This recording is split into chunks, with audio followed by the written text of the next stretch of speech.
Hi everyone, this is my third lecture on the series of Indian Evidence Act. Before watching this, I advise you to go and watch first two lecture because all these lecture are interconnected with each other. So let's start this third lecture. Content of this lecture is in this lecture I will going to discuss what is confession, uh, if what is the nature of confession if it is made to police officer, if confession to judicial magistrate, and if confession is made under the fear, threat, or promise, what is its nature. So I am presenting you here before first slide. um, what is confession? uh, the dictionary meaning of confession is an act of admitting that you have done something bad or wrong. मतलब कि अगर आपने कोई act किया, अब वो act कोई गलत एक्ट है, कोई रॉन्ग बैड एक्ट है, अगर आपने उसको एडमिट कर लिया तो वो उसको हम बोलेंगे कन्फेशन। आपने कन्फेस कर लिया, मतलब आपने क्या किया, आपने कन्फेस कर लिया कि आपने वो गलती की है। ठीक। तो कन्फेशन का डिक्शनरी मीनिंग होता है, सिंपल मीनिंग ये है कि an act of admitting that you have done something bad और रॉन्ग। ठीक। और ये मेनली आपका कन्फेशन जो है वो आपका इंडियन एविडेंस एक्ट के अंडर डिफाइन नहीं है, लेकिन कई जूरिस्ट ने कन्फेशन का डेफिनेशन दिया है और कन्फेशन को डिफाइन किया है। इसमें से सबसे अच्छा डेफिनेशन ये है कि कन्फेशन कन्फेशन क्या होता है। कन्फेशन एक टाइप का एडमिशन है। ठीक। कन्फेशन एक टाइप का एडमिशन है जो किसी भी टाइम किया जाता है by a person charge with a crime, by a person charge with a crime, stating और suggesting the indifference that he has committed a crime. मतलब अगर पर्सन किसी चीज़ को एडमिट कर रहा है, ठीक, कि वो उसने कोई क्राइम किया है, तो वो मतलब कन्फेस कर रहा है। सो डिफिनेशन क्या है? Confession is an admission. Confession मतलब एडमिशन है, मतलब कोई पर्सन एडमिट कर रहा है, किसी भी टाइम एडमिट कर रहा है, at any time by a person charge with a commission of crime, कि मैंने ये क्राइम किया है। ठीक। और स्टेटिंग और suggesting the inference that he has committed that crime, या वो स्टेट कर रहा है या ऐसा कुछ बता रहा है जिससे इन्फ्रेंस निकल के आ रहा है कि वो क्राइम कमिट किया, तो वो हो गया कन्फेशन।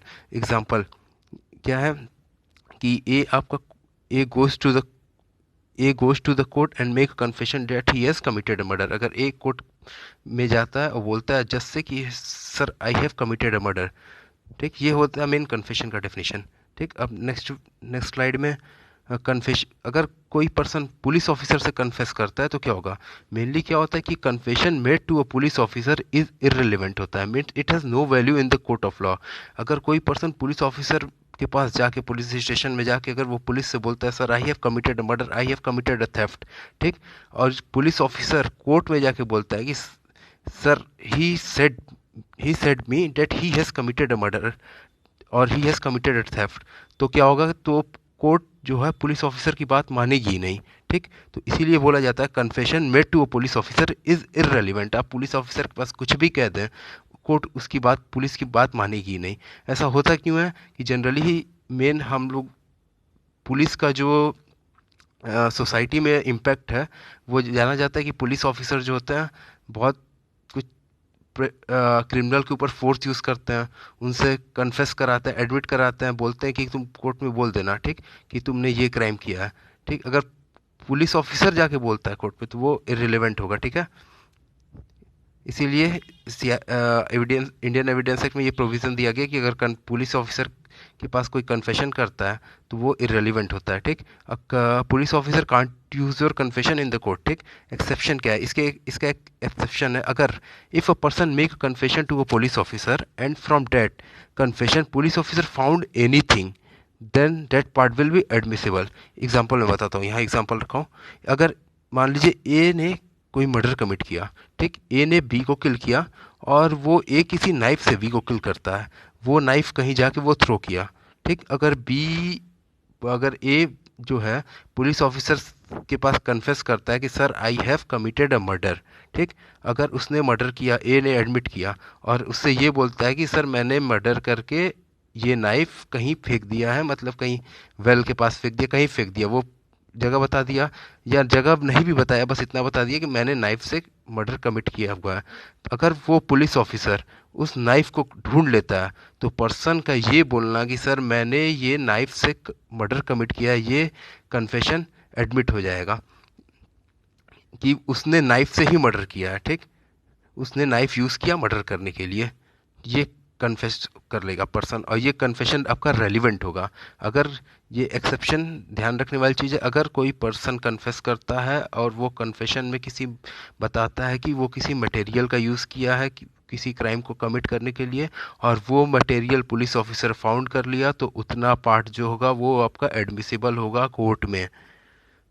नेक्स्ट स्लाइड पे हम लोग चलते हैं अब। कन्फेशन टू जुडिशियल मजिस्ट्रेट क्या होता है? ये confession to judicial magistrate always admissible and relevant होता है। ठीक, हमेशा कोर्ट में एडमिसिबल होगा, रेलिवेंट होगा।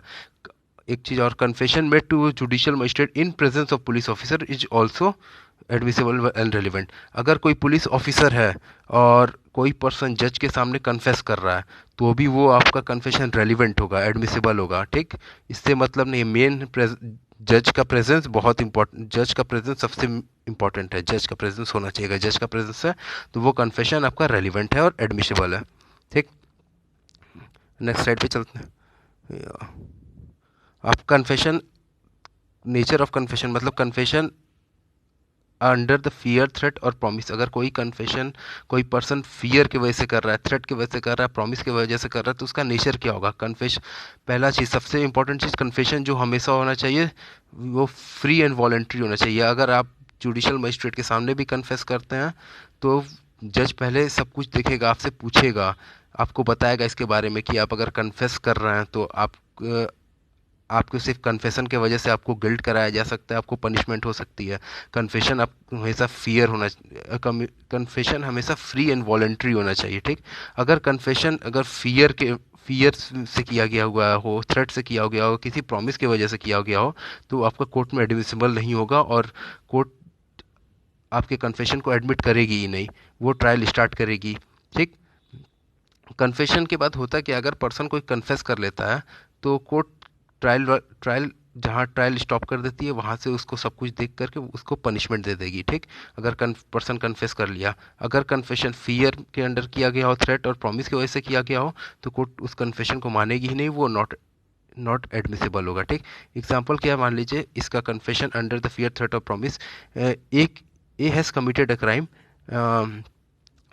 and he was in fear that he will not confess in if he will not confess in the court, he will be killed or tortured by police। ये इस fear में है कि, या police इसको धमका दिया कि तुम अगर कोर्ट में जा करके कन्फेस नहीं करोगे कि तुमने ये क्राइम किया है, तो I will kill you, I will torture you, I will torture your family.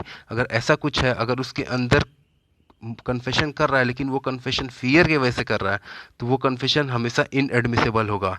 ठीक, वो इररेलिवेंट होगा, कोर्ट उसको मानेगी नहीं। कन्फेशन हमेशा फ्री होना चाहिए। ठीक, या ऐसा कन्फेशन कि मतलब उसको प्रॉमिस कर रहा है, कोई पर्सन प्रॉमिस कर रहा है कि अगर तुम कन्फेस कर लेते हो तो मैं तुम्हारे फैमिली को 5 लाख रुपीज़, 10 लाख रुपीज़ जो भी दूंगा। ठीक, या मैंने कोई क्राइम किया, तुम कन्फेस कर लो जाके कि तुमने क्राइम किया, मैं तुम्हारी फैमिली को इतना रुपए दे दूंगा, तो वो भी कन्फेशन आपका इनएडमिसिबल होगा, क्योंकि वो प्रॉमिस की वजह से किया गया। कैसा प्रॉमिस? कि मैं अब तुमको इतना इतना रुपए दूंगा। ठीक, ओके, थैंक यू।